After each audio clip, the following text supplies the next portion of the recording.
author of an important book in Chicana literature. The book is Daughters Betrayed.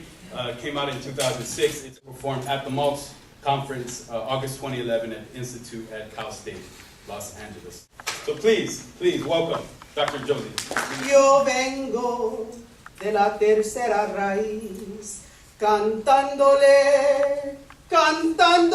a mi país. Indígena soy, mi voz africana. Yo vengo de la tercera raíz, cantándole a mi país. What? ¿Qué esperaban? You expected to see a young, beautiful black Beyonce? Oh, you got me, Toña la Negra, at 62 years of age. Talking about la tercera raíz, Africa's legacy in Mexico. When a station building made us invisible, they could not see us. They did not want to see us. She could barely deal with all the Indian ethnics in the country. Ay, mi bello Veracruz. Veracruz, rinconcito donde hacen su nido las olas del mar. Veracruz, pedacito de patria que sabe sufrir y cantar. You're getting it, right? I think you've heard this song. Allow me to introduce myself. My name is Maria Antonia del Carmen Peregrino Alvarez. I was born in 1912. The 12th or 17th of October in Veracruz, Veracruz, when families seldom registered their children to guarantee a living birth. So I could have been born either day. Estoy hablando inglés. Don't you find it interesting? Well, to tell you the story, I have to speak in el idioma de Chaquespiare. I have to speak English. Couldn't be more hard than playing the guitar, which I used to do, even though they wouldn't let me do it because I was a woman. Cancionera nací, por eso canto.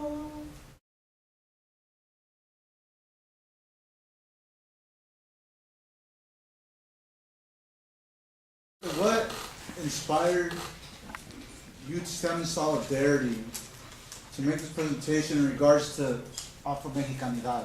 My father, who is actually the cucuy or the monster of my book, in addition to growing up in a home that was pretty violent and that was not conducive to encourage me or supporting me to become the person that I am presently. And cucuy means boogeyman, for those of you who don't speak the language. He taught me the love of music and dancing and cultural expression in many artistic forms. And so for me, going back to the memories of my childhood, to when I was about 3.5, 4 years old, I began to reclaim the music that humanized my father and gave him qualities that were beyond the cucuy stereotype, the macho, the misogynist. It was important that I show the commonality between the two diasporas, the Latino and the African diaspora, because we have more in common than we have different. Even though the oppression, the institutional tactics for oppressing our groups differ. It's really interesting what cultural expressions allow us to do. And I think it's important to educate ourselves. And so when I'm singing the first song, that's a song I wrote in her honor, which basically means I come from the third root.